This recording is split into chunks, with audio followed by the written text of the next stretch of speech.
Hepinize merhabalar. Bugün farklı bir video olacak. Farklı bir yerdeyiz. Emre kardeşimiz bizim bir takipçimiz. Instagram'dan bize ulaştı. Dedi ki abi benim bir deve kuşum var. Ben daha civcivden bunu aldım ve büyüttüm dedi. Gel dedi seninle beraber farklı bir video yapalım. Bugün de Emre'ye misafir olduk. Abi hoş geldiniz. Hoş bulduk kardeşim. Eyvallah, Allah razı olsun. Bugün değişik bir tat olacak. Aynen. Benim için de sizin için de. Aynen. Bakalım ne olacak göreceğiz. Şimdi arkadaşlar ismi neydi? Nebati. Memati.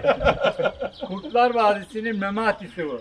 Arkadaşlar bak evcil hiçbir şey yapmıyor. Özellikle şöyle boynunun ön tarafından seviliyormuş. Arkadaşlar bir şey dikkatimi çekti.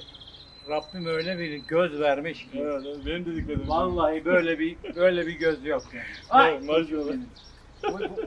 Tabii bu meyanda bizim parmağı da götürüyor da.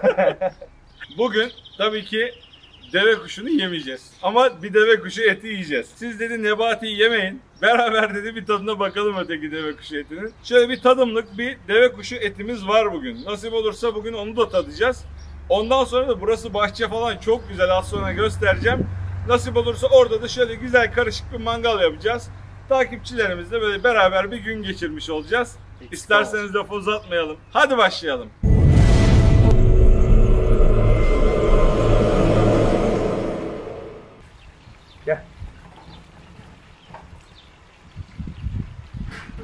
Evet arkadaşlar, bugün yeni vuruş mangalımızda yapacağız. Şimdi kısaca da göstereyim. Katlanıp çekçekli bir şekilde bunu çekebiliyoruz. Şurada bir tırnağı var. Şu tırnağı çekip hafif yükselterek, şimdi şöyle bakın, ikinci kademe, bir daha çektim. Üçüncü kademe. Tabure üzerinde, sandalyede ve ayakta kullanmak üzere 3 tane kademesi var bunun. Yanlarında bu şekilde katlanır sehpaları var. Ön tarafta, şöyle alt tarafta bir sıcak tutma tepsisi gibi düşünmüşler bunu. Çünkü mangalın altındaki sıcaklık buraya aksettiği için burada pişen ürünleri sıcak tutması için böyle bir tepsi koymuşlar. Bunu sürüklerken kapak açılmasını engellemek için de bu şekilde bir kanca. Bunu sadece çek yaparken kullanıyoruz. İç kısmı aynı bildiğimiz Go Grill gibi. Aşağı yukarı 50'ye 40 santim gibi bir boyutu var. 6-8 kişiye kadar ideal kullanıma sahip.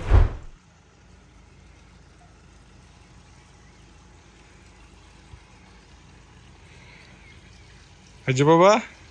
Bursa'da ilk defa nektarlı şeftali yiyorum. Arkadaşım bahçesinden. Evet. Harika bir tadı var. Bal. Burası çok hoşumuza gitti ya maşallah. Çok şirin bir yer olmuş. Burada böyle yapay bir kuyu yapmışlar ama çok güzel su sesi veriyor, dinlendiriyor insanı.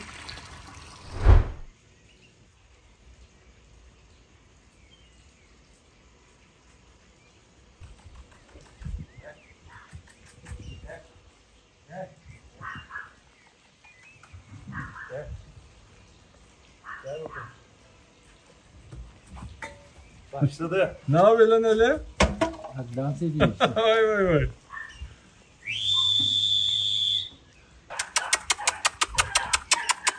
Gel.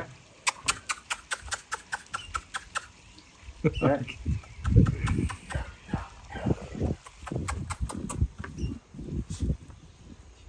Allah Allah ya, çok ilginç. Sanki böyle korkuyormuş gibi, anladın mı? Öyle bir ses çıkarıyor.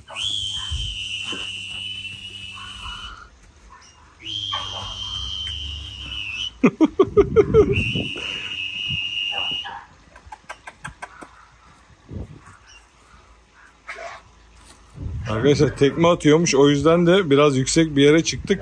Kendimizi garantiye aldık, yemeyelim tekmeyi diye şimdi.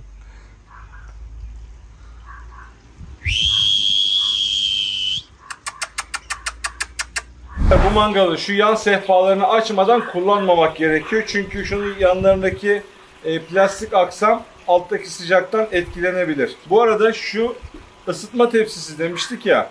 Şimdi ilk kullanımda altta hiç kül olmadığı için ateşi direkt yansıtıyor. Alta koyduğunuz biberi közleyebilecek kadar sıcak oluyor. O yüzden ilk birkaç kullanımda buna dikkat etmek lazım. Yani ısıtma tepsi diye koyduğunuz etinizi daha fazla pişirebilir, onu söyleyeyim size. Ama altta bir kül oluştuktan sonra artık o kül biraz yalıtım sağlıyor ve aşağı sıcaklığı biraz daha ölçülü vermeye başlıyor. Şimdi arkadaşlar kovamızı dolduracağız. Bugün bayağı et var. Her zaman yaptığımız gibi 2 tane tutuşturucuyu koyuyoruz. Kömürü de üzerine bırakıyoruz. Bir 15-20 dakika bir işimiz yok. Bu hazır köz olana kadar biz artık etlerle ilgilenmeye başlayabiliriz. Şimdi deve kuşu etimiz bu. Ben de ilk defa açıkçası yiyeceğim. İlk defa da görüyorum yani. Muhtemelen bu herhalde but kısmında şu da orta kemik olsa gerek diye düşünüyorum. Şimdi bunun neresi daha yumuşak oluyor, neresi sert oluyor bilmiyoruz. Öyle bir bilgimiz yok. Şimdi isterken de dedik ki bizi yumuşak yerinden adamlar biraz şey yaptı sanki. Salladı bizi ya her yeri yumuşak falan dedi. Bunu yolladılar. Ama yumuşak be. Ya şu an dokunuş yumuşak da hissiyatı göreceğiz baba. Şimdi arkadaşlar şöyle kenarından şu tam kasların ayrım yerinden gireceğim buna. Şu arada bakın şöyle et bir değişik yani. Şu kısmında içeride bir sinir var. Şu siniri alalım. Biz elimizden geldiği kadar işçiliğimizi yapalım. Geri kalanına bakarız. Şu kısmı aldık. Şimdi burada da bakın dışında da bir sinir var. Bunu da hemen alalım. Bak bayağı görüyor musun? Yumuşak dediğin sinire giremiyorum yani. Bülent Şefim hoş geldin. Hoş bulduk. Teşekkür ederim. Ne yapıyorsun? İyi bakıyorum neler yapıyorsun diye merak ettim. Vallahi abi şimdi beraber tadacağız işte. Ben de dedim ki Bülent Şef'im getirir bize bir helva. Getirmediğimi kim söyledi? Ah koçum benim. Ha? Getirmediğimi kim söyledi? Helal olsun. Oğlum şuradan bir kasa elva al gel. Bir kasa. Çok istemiyorum. Şimdi bu bölgede biliyorsun her şey kasayla. Bülent, Efendim. köpek balığının şeyine benziyor. Ya baba bula Harbi nereden söylüyorum. nereden benzetiyorsun? Bak oğlum lan ben. Sanki her gün köpek balığı yiyor ya. Bak yavrum benim. Ya balık etinin iri balıkların şeyine benziyor, omurgasına. Şey diyor köpek balığı değil. Aslında hani bu ton balıkları var ya onların şeyi görseli var. Neye benziyor? Vallahi Erden şey. He? Dana bonfile. Aynen. Aynen. Gözlere bak. Aynen. Sıkışmamış et. Evet evet. Bak burası da öyle. Yani baktığınız zaman yumuşak bir et yani. Vallahi iyi ya. Bundan 20 sene, 25 sene var. Benim bir arkadaşım vardı. Bunun çiftliğini kurmak istiyordu. O zamanlar $100'lardan bahsediliyordu. Bunun etin kilosu. Bu arada biz kaça aldık? 500 liraya. 500 liraya. 500 liraya aldık kilosunu. 1 kilo 500 TL. Koyalım seni restoranına ya. Yani bonfile fiyatına o zaman. Bonfile. Ne demek o kadar değerli. Evet yani. Bonfile Yani de bayağı düşmüş yani fiyatlar. yerine göre. Bonfile bazı yerde daha pahalı. Biraz bana sert görünüyor abi bak. Çok lifli. Şurası. Evet. Şu Şimdi kısım. biz şu yumuşak kısımları aldık. Buraları da ziyan etmeyelim. Çeviriyorum. Çevir abi. Ya arkadaş bu Instagram ustaları siz bir şey düzgün yapamıyorsunuz arkadaş ya. Her şeyi mi efektli yapıyorsunuz? Kamera görüntüsü dayanamıyorum. Hani daha da güzel olmak için acaba daha mı güzel oluyorsun? Olabiliyorsun onu da bilemiyorum yani. Bazen çok abartıyoruz. Geçen ben mesela bir ete biraz fazla şiddet uygulamışım. Yani aslında bilinçli yaptığım bir şey değil. Baba gerçekten bunu bilinçli yapmıyorsun. Ne yaptın? Dövdün mü öldü? Biraz sevdim yani. Yani dövme demiyorum, sevme diyor. Biraz üst derisi oluyor ya, inciğin deri kısmı. Evet. Olduğu için hani dağılsın diye o He. işlemi uyguladım. O Sen işlemi şeyde Ayaz'da tak tak tak. yani incikli tandırda yani insanlar biraz tepki gösteriyor ama kusura bakmayın. Yani o anki gelişmeyle oluyor yani. İkili mücadele gibi bir şey oluyor. Hep de benim mücadelem. Evet arkadaşlar şimdi bugün menümüz zengin yine Allah'a şükür. Şimdi bak burada benim en sevdiğim et olan kuzu sokum etleri var. Her fırsatta herkese söylüyorum. Şu kuzu sokum etini düzgün yedikten sonra bak bugün Şef Bülent'e yedireceğim. Delikanlı gibi de fikrini isteyeceğim. Şimdi bak bu bir. Burada çok güzel şöyle bakın mermerli antrikotlarımız var. Sağ olsun Mehmetçim bana bunları ayarladı. Nasıl abi? Valla uzun zamandan beri böyle mermerli ete yaklaşmamıştım. Yani biz şimdi tencere yemeği yaptığımız, fırın yemeği yaptığımız için bizim yemekten hep bunun üzerine bir şey koyuyorum, mermer gözükmez. Burada mermer görülmesi Yok, lazım. burada gözükecek abi. Net diyor. Şimdi bak burada satır köftemiz var. Bak abi ya. Yine Hacı Baba seni düşündük. Ya ben bunları zaten daha çok... Sonra burada kasap köftemiz var. Arkadaşlar burada yine Mehmet bir icat yapmış. Bak bunu nasıl yaptığını ben de görmedim ama şefim bu bonfile bak. Buradan bakınca antrikot gibi duruyor. Ya bak şimdi bak. Tamam, Çünkü bak. bu kadar mermerli bonfileyi ulan Mehmet var ya nelere kullanıyorsun şu bonfileyi. Arkadaşlar değişik bir şey yapmış. Araya roka moka bir şeyler de koymuş. Abi bir tadın dedi. İnan ne yaptığını ben de bilmiyorum. Burada da deve kuşu etlerimiz var. Şimdi Şef Bülent de diyor ki ben de sana bir pilav yapayım. Safranlı pilav mı yapacaksın abi? Ben de safranlı pilav bunlara eşlikçi olayım dedim. Hep Tamam, istersen ben başlamadan önce senin pilava başlayalım. O demlenirken de ben pişiririm, beraber yeriz. Dükkanda nasıl yapıyorsak burada da senin Tamam. sofranda, senin masanda aynısı olacak. Tamam. Şimdi bak hani bizim Şef Bülent dediğimiz Şef Bülent bu abi. Bu. Gözüm çıkartayım. Şimdi Bursa'nın gerçekten çok güzide bir şefidir. Şef Bülent'in elini ben çok beğenirim ya. Gerçekten çok lezzetli yemekler yapar. Bir gün inşallah onun yerinde de böyle onun menüden istediğiniz bir yemeği sıkıştırırız Bülent abi, yaptırırız. Evet, o da olabilir. Tamam. Ama fırın yemekleri olsun özellikle. Şimdi arkadaşlar mangalımız artık hazır. Ben bunları tuzlayacağım. Fazla detaya gerek yok. Çok da uzatmayalım videoyu. Artık mangala geçebiliriz. Kömürlerimiz artık hazır. Şöyle ortaya döküveriyorum. Şimdi burada Şef Bülent ayarladı malzemeleri. Say abi şimdi. Pirinç, Evet, basmati pirincimiz var. baharat, Karışık. Neler Abi, var içinde? abi tarçın, safran, kimyon, yeni bahar. Safran burada, kuş üzümü. Tamam. Şöyle bir üzüm daha çeşitim var. Kuru üzüm, bir de yaban mersini. Hafif ekşilik versin tamam. diye. Havuç, piyazlık soğan, Tamam abi. et suyu. Tamam, bunu Gerçek et suyu. Oğlak'tan mı getirdin? Oğlaktan getirdim. Aynen. Burada bak. zeytinyağı, tereyağı ve sıvı yağla sunumlar devam edecek. Tamam. O zaman başlayalım mı? Başlayalım. Sen bunu şimdi közde mi yapacaksın? Ben bunu közde yapacağım Tamam abi, sana Çünkü yakışır. senin mutfağında ne olur? Kömür olur. Şimdi tereyağını koyduk buraya. Şefim yakmayalım yağımızı. Abi bugün doğada olduğumuz için tereyağımız falan hepsi kavrulacak bugün. Tamam abi. Kömürdeyiz biz. Soğanları ekledik. Soğanlar. Bu yapmış olduğum tarif hani evlerde rahatlıkla yapabileceğin esnaf lokantasında o lezzeti evine de getirebilirsin. Yani buraya getirdik onu. Tamam abi. Aynısını Yapımı uygulasınlar. çok basit. Zorlanmadan mesela soğanları yedirdikten sonra havucunu da veriyorum. Tamam. Hep vitamin var bunlarda. Şimdi ürünümüz kömürde iyice kavruldu. Şimdi üzümleri de hiç ıslatmıyorum. Hiç ıslatmaya da gerek yok. Tamam abi. Bak nasıl görüyor musun? Üzümler Rengi- de biraz kavrulacak mı? Tabii kavrulacak yani. Her şey kavrulacak abi burada. Çünkü çektirme pilav yapacağız biz burada. Tamam. Hafif saldık kendi rengini. Tamam. Safran su da bekledi. Şimdi bu da güzel sotelensin. Evet Başkan abi. ne diyorduk? Baharat aşçının kaderidir diyoruz değil mi? Evet. Şimdi Baharatları da demlene demlene. ekledik. Şimdi bak. Şimdi hepsini beraber yine kavurmaya devam hepsi ediyoruz. lezzetler birbirinin içine geçiyor. Diyorlar ya birbirinin içine geçsin. Şu an çok güzel koktu yalnız var ya. Evet. Bir de ne Acayip suyum güzel var da. kokular geldi. Şöyle burada abi. Ne Oğlak suyuydu suyu. bu? Muhakkak es suyu kullanın. Oy oy oy. İşte bizim fırında 6 saat pişen etin yağlı kendi suyu. Tamam. Onu da buraya kadar getirdim. Üşenmedim. Tamam abi. Şimdi bu kaynayacak herhalde Şimdi bu biraz. tıkırdayacak. Tamam. Evet abicim. Ne yapıyoruz şimdi ona? Tık tık tık bozo. Bozo. İmza geldi. Eyvallah. Hadi bakalım. Evet suyumuz tıkır tıkır diyor. Evet abi. Pirinci de daha önce ıslattık, yıkadık. İşte buna çektirme pilav diyoruz biz. Salma pilav da denebilir. Şimdi bunu bu şekilde çektire çektire pişireceğiz. Bunun bir ölçüsü var mı abi? Mesela şimdi sen göz kararı yapıyorsun tabii. Ben bunu şöyle yaptım. 1,5 su bardağı, 3,5 bardak su koydum.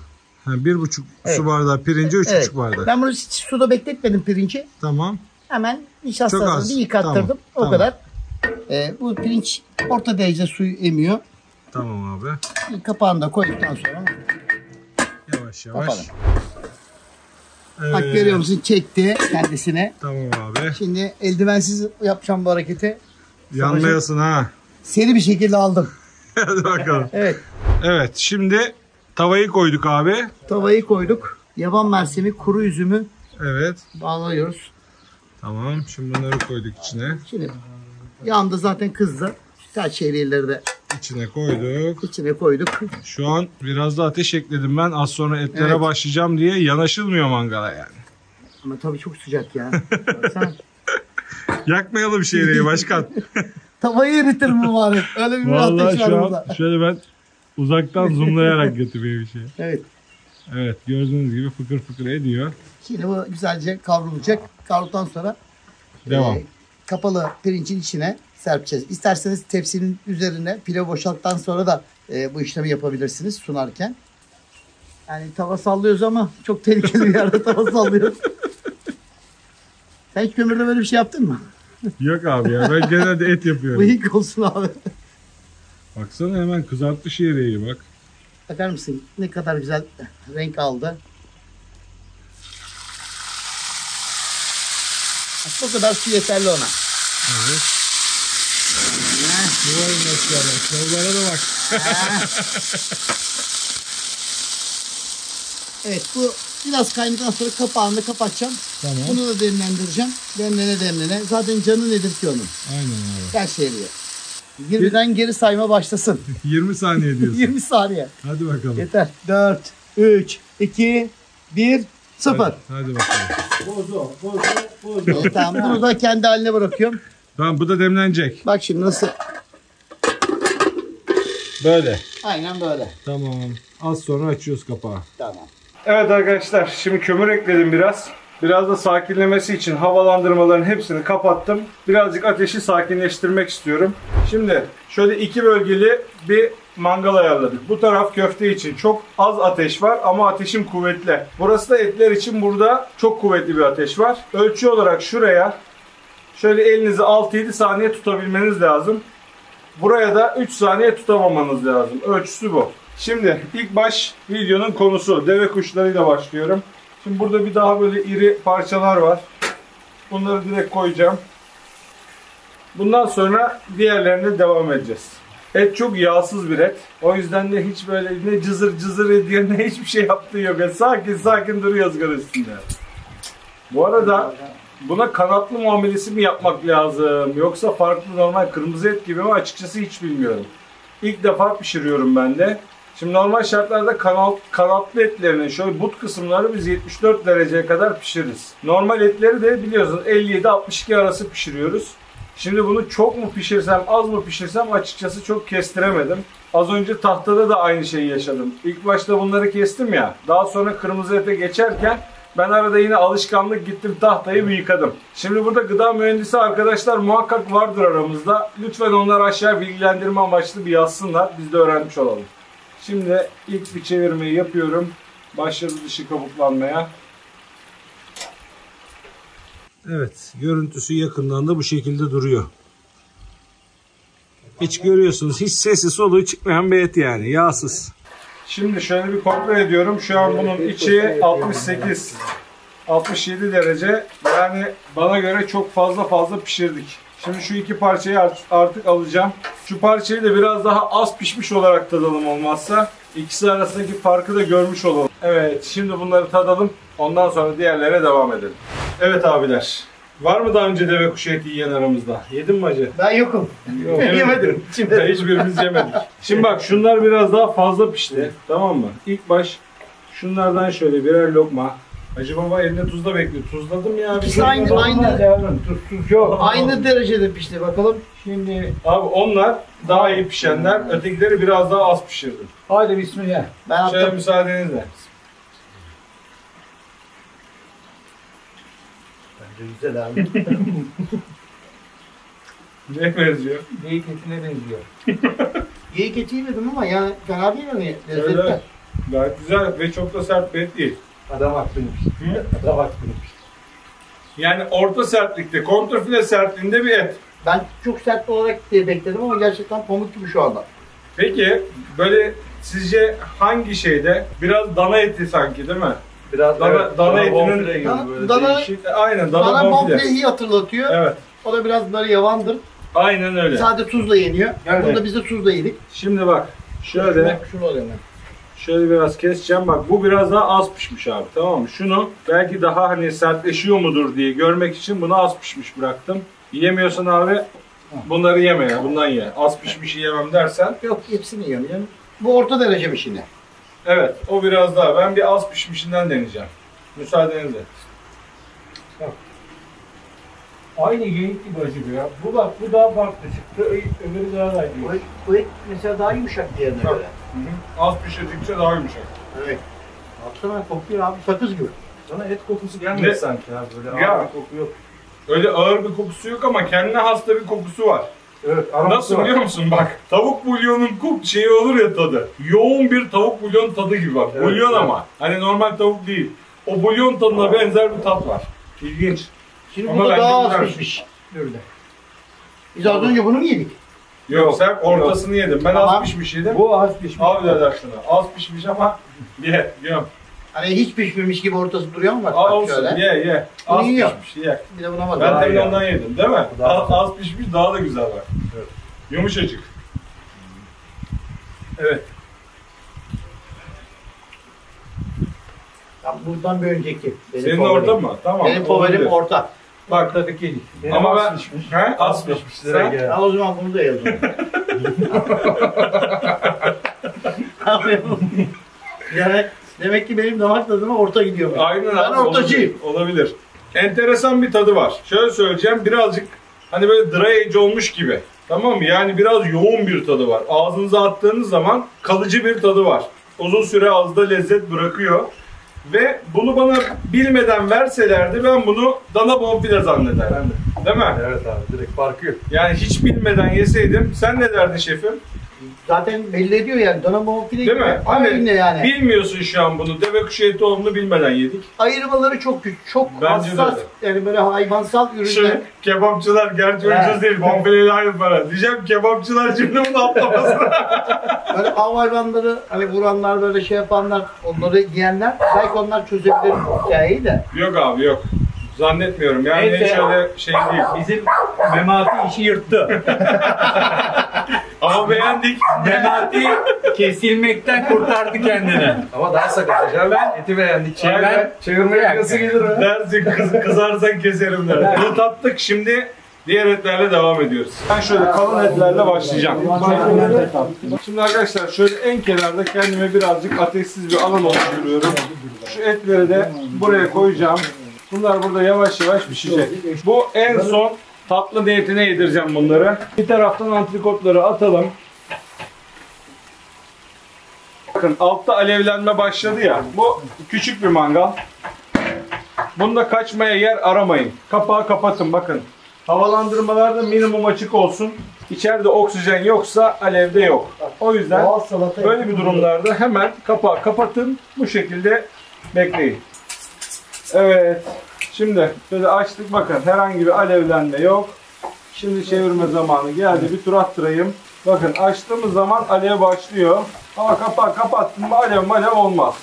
Evet arkadaşlar, görsel böyle. Yakından da göstermiş olayım size. Gayet güzel pişiyorlar. Bunlar yavaş yavaş pişiyor. Şu an altlarında ateş yok bak. Yandaki ateşin böyle gölgesinde pişiyor bunlar. Çünkü kalın olduğu için dışları yanmadan içleri de pişmesi lazım. Antrikotlarımız ince zaten ama çok güzeldi. Şimdi biz bugün kalabalık olduğumuz için her damağa uygun pişiriyoruz. Özellikle az pişmiş yapmıyorum herkese. Böyle devam. Burada da Şef Bülent salatamızı yapıyor. Etlere döndük. Etler şu an yıkılıyor. Bakın arkadaşlar. Oradan gözüküyor mu bilmiyorum ama suları şıpır şıpır akıyor. Artık etlerin tamamını alıyorum. Arkadaşlar bu arada sesle ilgili bir problem olabilir. Bu videoda kusura bakmayın. Dün başka bir çekim vardı dışarıda. Orada kabloyu kaybetmişiz. Birazcık kapattım, biraz da külledim. Şu an sakinledim. Şimdi az önce kestiğimiz şu bonfile ile karışık olan köfteleri de koyuyorum buraya. Mehmet'in yine bir denemesi. Bakalım nasılmış tadı da. Bunları da attık. Şimdi yavaş yavaş bunları da pişireceğim. Şu alt tarafa alabilirim. Şurada bir dinlendirme kısmı var demiştik ya. Şu an burası da bayağı sıcak. Şunları içini çekene kadar o alta koyuyorum. Burada devam etsinler pişmeye. Kömürün sıcaklığıyla alt tarafta şu an bunlar sıcak kalıyor. Şu an benim çok fazla da külüm olmadığı için aynı zamanda pişirme etkisi de var. Artık bunlar tamam. Bunları birazcık direkt ateşe koyup yağlarını çıtırdatacağım.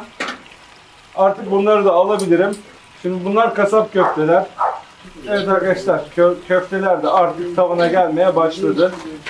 Bunları da yine şöyle sessiz tarafa alıyorum. Burada içini çeksinler. Şimdi son artık şöyle satır köftelerim var. Bunları da atıyorum. Artık sonra da tadıma geçeceğiz. Evet arkadaşlar, artık köfteler de pişti. Bakın şöyle çok güzel görünüyorlar.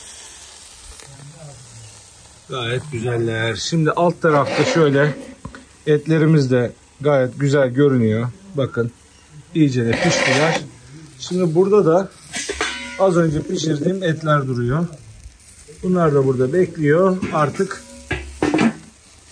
tadıma geçebiliriz. Şef Bülent'i hep ben sende yiyordum. Bu sefer sen bende yiyorsun. Bak. Kepçe sende. İşte aynen. Kepçe bende. İşler değişti. Şimdi şöyle köftelerle başlıyoruz. Bismillah. Başlayın. Beni beklemeyin. Ben bugün servis yapacağım. Uzun zamandır yedim en güzel. Harbiden köfte yani. Ciddi Allah olarak. Allah bak delikanlı olun. Öyle şey yok. Bak, Beğenmeden beğenmedim söylüyorum. abi. Ama haklı şimdi barak fakiri abi biliyorsun etler falan çok iyi. Köfteler çok iyi. Evet. Yani adam yememiş yani. Barak fakir de yememiş. Öyle demek. Burada durursun beni. Evet. Abi Barak Fakir'in köftesini benzemez. Bu başka. O ayrı bir köfte. O ayrı Evet, bir klas. beyler şöyle hemen Bu satır mıydı? bu da satır köfte. Al kardeşim. Şimdi şundan da alayım. Arkadaşlar bakın bu da gömlek yağlı. Bu değişik bir köfte. Şunu da şöyle servis edeceğim. Şöyle etinden de gelecek gibi. Şimdi bu baraktan köftesine benziyor işte şu an. O Şu an bu satır benziyor. köfte. O Satır satır köfte. köfte. Neyin Evet. benziyor? Ama gerçekten Barak Fakir'in bu da çok, kolon dişi. Bu satır. bu gerçekten bu da çok lezzetli yani. Gerçek O da satır sonra- var. İyi gelmiş yani usta. Abi Fena yani. bak burası tam kıyma ile etin karıştığı yer. Evet. Tamam mı? Şöyle de bir tane, şöyle bir parça daha yapacağım. Şunu da sana vereyim kardeşim. Bu gömlekte Hacı baba sana da böyle vereyim. Tamam mı? Hepsinden hepinizde var. Buyurun.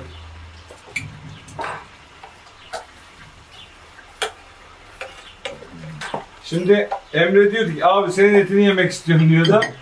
Nasıl oldu? Evet. Evet. Şimdi sırada antrikot. nasıl gömlekli? Bu ayrı bir şey olmuş. Köfteden var. Onu böyle beraber atın. Etini, köftesini Bambaşka bir beraber şey. atın bakayım. Ortasında eti nasıl? Ayrıca yeşillikler aşırı tamamlamış eti. Onu ben de hiç yemedim ha. Ön yargılıydım ben ilk yerken abi. Ama Gurme gibi konuşuyorsun ama. dedem gurme benim. Dededen gurme misin? Tabii. Evet. Şimdi antrikotlar geliyor beyler. Gönder gelsin. Yağlı yağsız fark eder mi? Yağlı. Tamam. Şöyle göbeği sana vereyim hacı. Senin fark eder Ben mi? yağsız alayım. Fark etmez. Bana da fark etmez. Yağlısı da var, yağsız da var. Hacı babaya yağlı. Buyurun hacım. Başkanım ben alabilir miyim? Ya?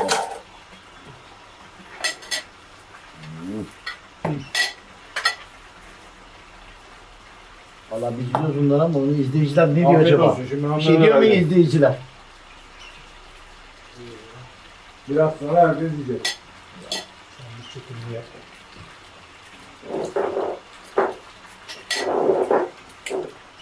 Evet beyler. Harika. Beğenmediğinizi söyleyeyim bak. Hiç bizde öyle şey yok. Oldu olmadı Şimdi- olmadı. Ben şuradan bir eleştiriler Yap abi. yapmak istiyorum. Mehmet arkadaşım. Gömlekli de sanki biraz daha lezzet katabilirsin çünkü sen çok iyi bir ustasın. Zaten sanatından belli. Yani çok bir işçilik yapmışsın. Onunla biraz daha çalışma yaparsan hem de sen kazanırsın hem biz de kazanırız. Şimdi beyler bunu ben normalde tatlı diye ikram ederim. Tamam mı? Bak bu benim en sevdiğim etlerden biridir. Bunun yağı kendinden, suyu kendinden. O neresiydi? Bu abi kuzunun sokum eti. Tokum. Bunu normalde size kuşbaşı verirler. Ben bunu böyle bütün pişiriyorum abi. Tamam bak şöyle bakın pişme derecesi. Bunu bir tuzlayın ama. Bu çünkü kalın et olduğu için tuzsuz gitmez eve bu. Alayım şurayı be. Abi at ya. Tek de at ya. Pek de atılmaz diyor. Zaten ümmeti olmaz. Abi bunu yedikten sonra başka et yenmiyor. O yüzden Olmaz abi. en sonunda veririm ben bu eti. Şefim senin elimeye rakip bu. Ona göre dikkat et. Şefim birazcık bunda saldı bu. Bu Evet. biraz böyle donuk olması lazım. Daha diri olması Bugün lazım. de sıcak da bir gün ya. Biraz saldı. Ya güzel ama daha da iyisini yapabilirim Mehmetciğim benim. Evet. Bugünlük menümüz bu. Bir de şefimizin pilavı var. Evet. Şimdi Onu unuttuk şimdi. Ne olacak Etten şimdi? sonra nasıl gelecek bakalım. Evet şefim. Hacı abi sana ölçekli veriyorum ha. Karıştır abi pilava. Şurayı hiç öldürmeyeyim. Şöyle tepede kalsın şu. Tamam. Bak bak. Evet abicim. Şimdi bir de pilavı Hacı yorumlayalım. abi tabağını bitti. uzatır mısın tabağını? Buyurun. Oradan aldım. Buradan Eyvallah. verdim. Dur bitmedi. Gel. Gel. Çıtırı burada onun bak. Kıtırtı Şimdi- gelsin kıtırtı. Şimdi Bülent eline sağlık. Hacı abinin yorumu önemli. Biz Vallahi zaten eline biliyoruz orayı. Orayı biliyoruz. Açık söylüyorum. Evet. Yani Şuradan bir kaşık da ben alayım bari. al. Şöyle bir destekle hacım beni. Al ama harbiden olmuş yani. Bismillah. Kömür de ayrı bir tat vermiş galiba. Kömür de ayrı bir tat Ama vermiş. kullandığımız Mis kokusu. reçeteler falan da çok önemli. Evet, yani bak evet. et suyu olmadan olmuyor bu işler. Aynen Gerçekten öyle. güzel ama. Eline koluna sağlık. Bak baharatı da baskın değil. Ama Tam çok kıvamında güzel. değil mi abi? Çok- Evet çok dengeli. Allah eline sağlık abi. Teşekkür ederim. Evet beyler artık şimdi burada başka misafirlerimiz de var. Etleri soğutmayalım. Kamera arkası. Aynen kapatalım artık etleri yemeye başlayalım olur mu? Evet arkadaşlar şimdi seste biraz problem varsa da hakkınızı helal edin. Bugün bir tane ekipmanımız eksik. Dışarıda çekim olunca böyle bazen aksilikler oluyor. Elden bu kadar geldi. Umarım beğenmişsinizdir. Bu arada Emre kardeşimize tekrar teşekkür ediyoruz. Biz Ev teşekkür sahipliği ederiz yaptı. abi. Şef Bülent de sağ olsun bizi yalnız bırakmadı. Geldi bize arkadaşlık etti, yarenlik etti. Hacı Baba zaten bizim demirbaşımız olmazsa olmaz.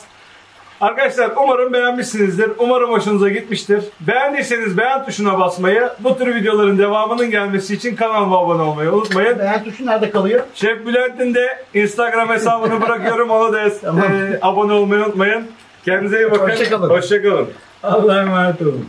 Şefim etleri yedik. Şimdi geldik senin titreyen süt helvana. Bu da bizim ikramımız olsun dedik. Abi zaten getirmeseydin gönül koyardım Aynen. bak açık söyleyeyim yani. Helva deyince hemen akla zaten Şef Bülent geliyor. Aynen öyle. Bursa'ya süt helvasını tanıtan adam yani. Evet. Evet. Bol cevizle tatlıya bağladık. Evet. Afiyet olsun Senin de abiciğim. ellerine sağlık. Harika işler Senin de çıkardın. ellerine sağlık. Güzel oldu. teşekkür ederiz. Güzel bir video oldu.